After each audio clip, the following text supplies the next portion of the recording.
Hello बच्चों, आज की हमारी जो क्लास 9 की कविता है वो बाल मजदूरी और बाल श्रम पर आधारित है, जिसका नाम है बच्चे काम पर जा रहे हैं और जिसे लिखा है श्री राजेश जोशी जी ने। इस कविता में कवि ने बाल मजदूरी के कारण बच्चों से उनका बचपन छिन जाने की, उनके अंदर की जो पीड़ा, जो दर्द है, उसे बताने का प्रयास किया है। इस कविता के माध्यम से कवि उन लोगों के सामाजिक और आर्थिक परिस्थितियों की तरफ हमारा ध्यान खींचना चाहते हैं जिनके कारण उनके बच्चे अपना बचपन खो देते हैं। वो बच्चे पढ़ लिख नहीं पाते और बाल मजदूरी करने पर मजबूर हो जाते हैं। इन पंक्तियों में कवि बाल श्रम और बाल मजदूरी करने वाले बच्चों के बारे में बताते हुए कहते हैं कि सर्दी के मौसम में जब सुबह सुबह सड़कों पर घना कोहरा छाया हुआ रहता है तो कुछ छोटे छोटे बच्चे अपने घरों से काम करने के लिए निकल पड़ते हैं। काम यानी मजदूरी के लिए, क्योंकि उनके कंधों पर उनकी गरीबी का बोझ होता है, उनके घर की जिम्मेदारी होती है। कवि के कहने का ये अर्थ है कि खेलने कूदने और पढ़ने लिखने की उम्र में ये बच्चे काम करने को मजबूर हैं। ये बच्चे जानते ही नहीं कि बचपन कैसा होता है। इन्हें बस इतना पता होता है कि 2 वक्त की रोटी के लिए काम करना पड़ेगा, और ये हमारे लिए, इस समाज के लिए सबसे शर्मनाक और भयानक बात है। बच्चे काम पर जा रहे हैं ये विवरण की तरह लिखना काफी नहीं है।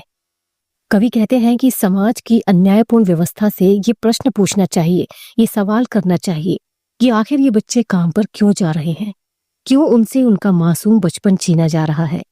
इन पंक्तियों में कवि जब सुबह सुबह बाल मजदूरों को यानी छोटे छोटे बच्चों को काम पर जाते हुए देखते हैं तो उनका मन दुखी हो जाता है और निराशा से भर जाता है, जिसे देखकर उनके मन में कई तरह के सवाल उठने लगते हैं।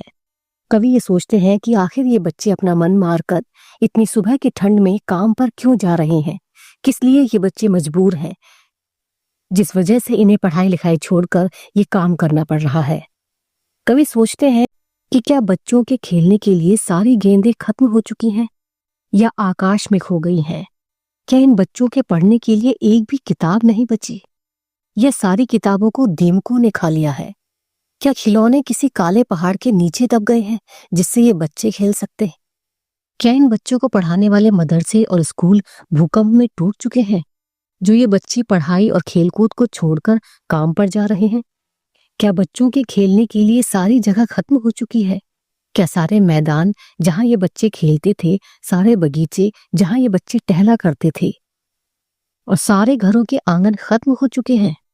क्या इसीलिए ये सुबह सुबह काम पर जा रहे हैं? बच्चों को इस स्थिति में देखकर कवि के मन में न जाने क्या क्या सवाल उठ रहे थे।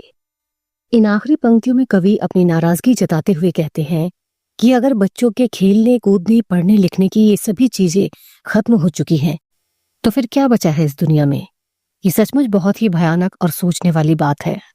लेकिन कवि कहते हैं कि इससे भी भयानक बात ये तब है जबकि बच्चों के खेलने कूदने पढ़ने लिखने की सारी चीजें ऐसी की ऐसी हैं, लेकिन फिर भी कुछ बच्चे इन चीजों से दूर हैं, यानी उन बच्चों को ये सुख सुविधाएं नहीं मिल रही हैं।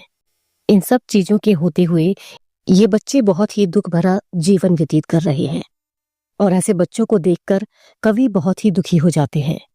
कवि सोचते हुए कहते हैं कि बच्चों की खुशी और पढ़ाई की सारी चीजें होते हुए भी उन्हें दुनिया की हजारों सड़कों से गुजरते हुए अपने अपने काम पर जाना पड़ता है। ये बच्चे अगर काम पर ना भी जाना चाहें तो भी उनकी मजबूरी उन्हें उस काम की तरफ खींच ही लेती है। बाल मजदूरी का दर्द वही बच्चे समझ सकते हैं जो इसे झेल रहे हैं, लेकिन कवि ने अपने इस कविता के माध्यम से हमें उनके उस दुख दर्द के बिल्कुल करीब लाकर खड़ा कर दिया है, जो कि सोचने वाली बात है कि सचमुच ये बच्चे कितने मजबूर होकर काम करते हैं। भारत में कई जगह गरीबी और अशिक्षा फैली हुई है। लोग गरीबी के कारण भूखे मरने के लिए मजबूर हो जाते हैं, और पैसे की कमी के कारण लोग अशिक्षित रह जाते हैं, यानी पढ़ लिख नहीं पाते। गरीब बच्चों को खेलने कूदने और पढ़ने लिखने की उम्र में काम करना पड़ता है। गरीब होने के कारण माता पिता बच्चों से उनका बचपन छीनकर उन्हें काम के लिए भेज देते हैं। कवि हमारे समाज में फैली इस समस्या से परेशान है, और अपनी कविता के माध्यम से वह इस समाज के लोगों को जागृत करना चाहते हैं ताकि इन छोटे छोटे बच्चों के बचपन को बचाया जा सके। कवि इस कविता के जरिए समाज के सामने ये प्रश्न रखना चाहते हैं कि बच्चे काम पर क्यों जा रहे हैं, और इसमें इस देश का, समाज का और कहीं ना कहीं हम सभी का दोष है। ओके बच्चों, तो ये था इस कविता का अर्थ। मिलेंगे नेक्स्ट वीडियो में इसके क्वेश्चन आंसर्स के साथ। तब तक के लिए ओके बाय।